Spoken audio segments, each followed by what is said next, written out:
Welcome to Tokyo Narita International Airport at the tail end of my trip to Asia. Today, en route back to North America, I'll be flying Japan Airlines business class.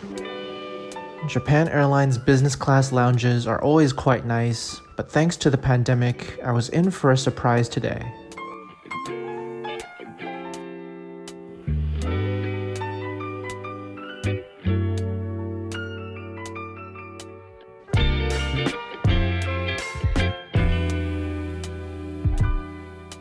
It turns out the first class lounge and business lounge have been combined here in Tokyo Narita, which is why I now get access to the sushi bar.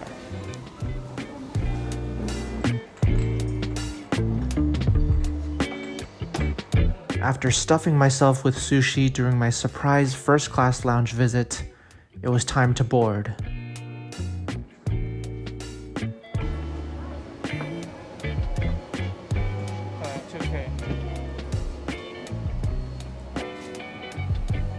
It was a pleasure to find myself back on the Japan Airlines Dreamliner in their Apex Suites cabin, and I took up residence in seat 2K.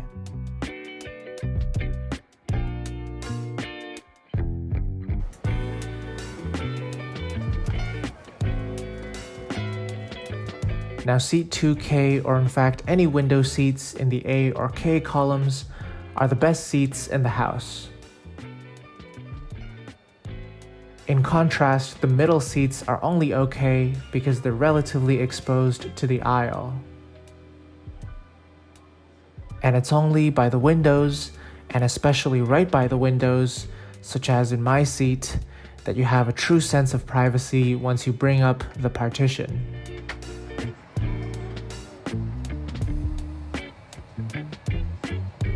Let's go for a customary comprehensive seat tour, starting with up above you, you've got the entertainment screen, a shelf, and an ottoman.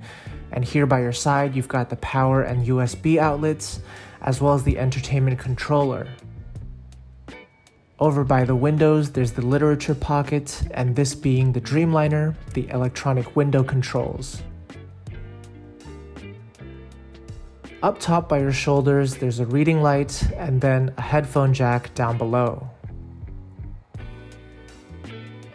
And the tray table slides out like so, pops down into place, and can be rotated outwards to allow you to leave your seat even when it's deployed.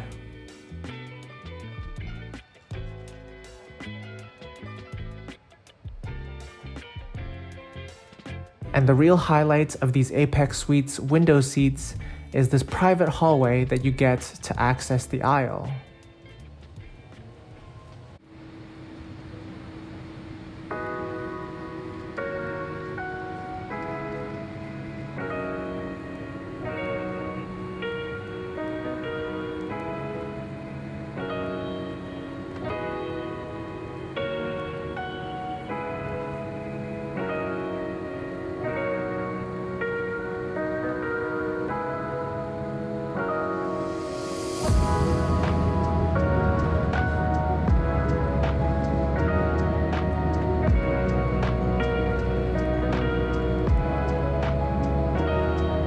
As we took off into the airspace around Tokyo Narita, I couldn't help but wonder when's the next time we'd be allowed to visit this wonderful place again.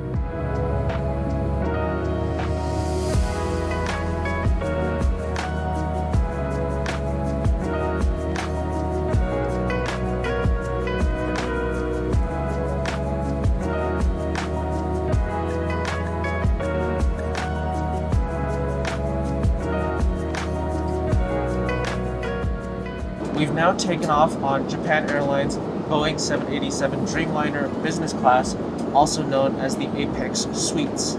Now, if you're able to snag one of these window seats, it's actually a lot of privacy, and I would say one of the leading business class products of the world. The great news about these seats is that you got lots of space to move around in front of you, and you've got unparalleled privacy because you can't really see your seatmate if you put the divider up. But there's also downsides to this seat which are worth recognizing, namely the fact that there's not a lot of storage space, not a lot of surfaces to put your stuff. Anyway, this will be my second long-haul flight on this seat type, my first flight to the West Coast. It's going to be a shorter Pacific crossing of just about 8 to 9 hours. So now's the time to have dinner and then go to sleep. And then we'll be waking up in Seattle. Seems like they haven't loaded the Delamot tonight, which was my first choice. So I get to try the Ayala instead.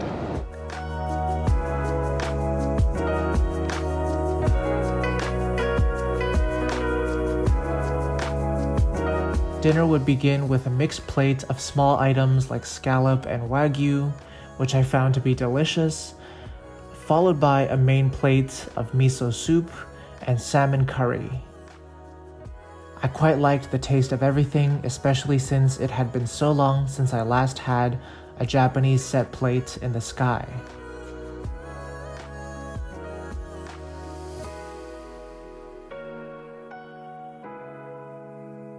And I wrapped up the meal with some sweet treats and some sencha.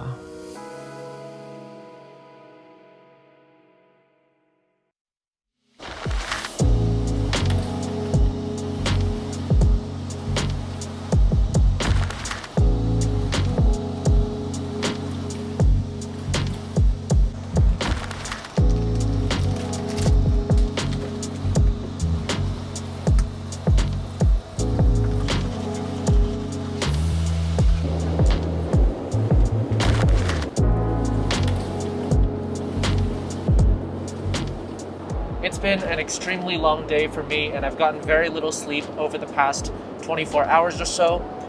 And so usually after the meal, I might work on my laptop for a bit.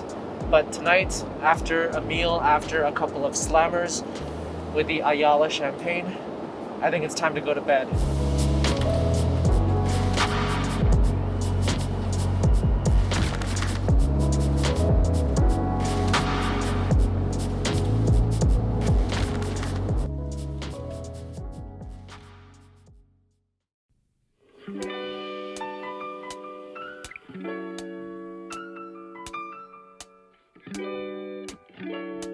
Breakfast, dinner, whatever this was, another square of paper-wrapped rice, another set plate of grilled cutlass fish, and some udon in the sky, although I was disappointed that it didn't come in the usual bowl due to COVID cost cutting.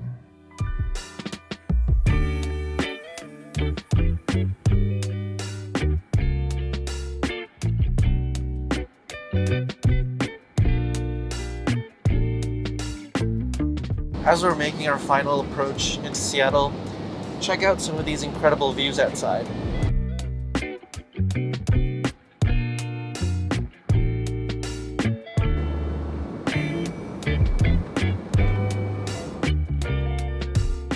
Indeed, as we made our way into SeaTac, I was feeling quite inspired by these spectacular views of the Pacific Northwest, and I was looking forward to exploring more of my new home after 2 long months back in Asia.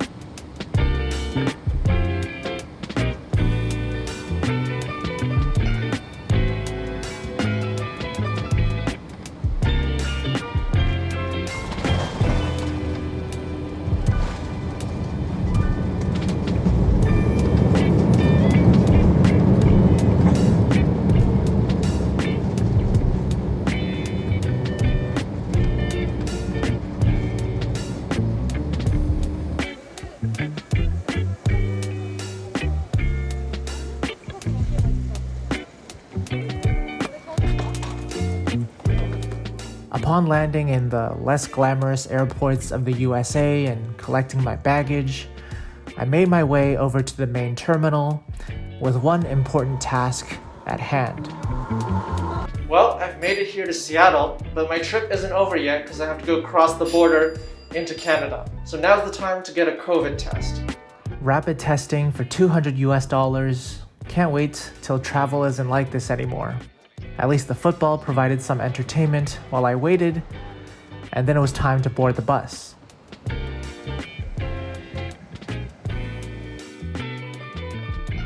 The 5-hour bus ride to the US-Canada border seemed to pass in a second, because I fell asleep for pretty much all of it.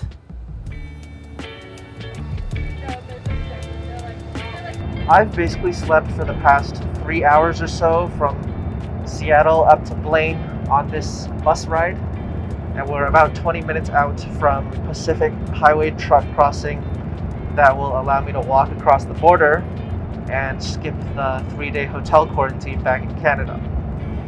It's also at this point in the video that I got to give a shout out to our viewer Jackal Chung based in Hong Kong, who actually dropped off this mask for me, as well as a handwritten note, a very kind handwritten note, back in my 14 days of quarantine in Hong Kong.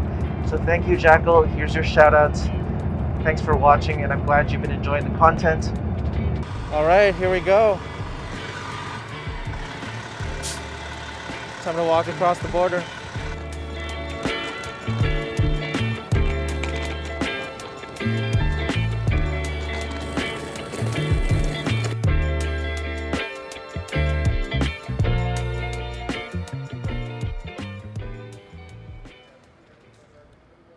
Hey, how's it going? Good, all right.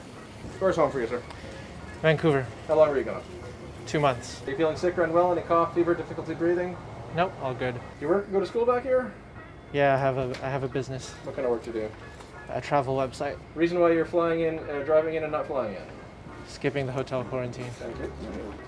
Thank you. And just like that, after a long journey from Hong Kong through Tokyo and Seattle, I was back home.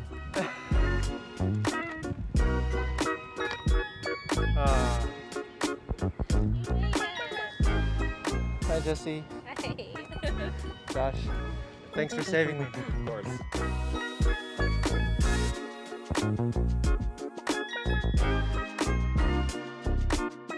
I'm happy to say that I've made it home successfully, and since I crossed via the land border, I don't have to do the 3-night hotel quarantine for $2,000. Obviously, this will all be moot very soon, and the travel restrictions will be easing up for fully vaccinated travelers as of July 5th. But for now, I do still have to quarantine for 2 weeks, but that was always part of the proposition when I was considering taking this trip. Anyway, I hope you found the experience interesting in terms of coming back via the land border, coming back via the United States, and then going to the land border and walking across. I hope you enjoyed the video. If so, make sure to hit the like button and subscribe to the channel. But otherwise, hold on, just click the subscribe button below the video. And otherwise, I'll see you in the next video.